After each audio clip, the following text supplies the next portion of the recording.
Hi everyone, it's Joy, the Director of Education at PBS Reno, and today I have a joyful moment to share with you.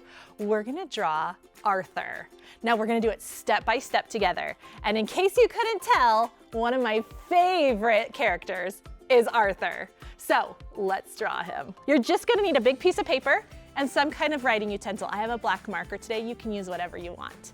We're gonna start by drawing his glasses. So I'm just gonna draw two big circles here in the middle and connect them. Then we're gonna make the bottom part of his face, like that. Then we're gonna make the top part of his face, like that. Now let's go ahead and draw some nostrils and a smile, okay? So here's his little nostrils.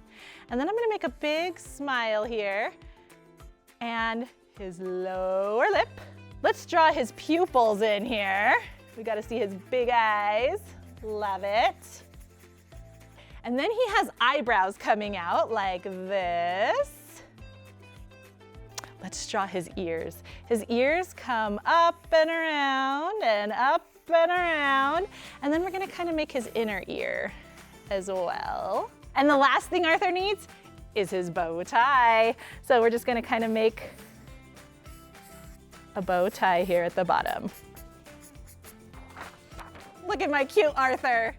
If you want to do more fun activities, check out our website at pbsreno.org. Thanks for joining me. Thanks for watching. Please subscribe to see more joyful moments. And you can find other fun activities at pbsreno.org.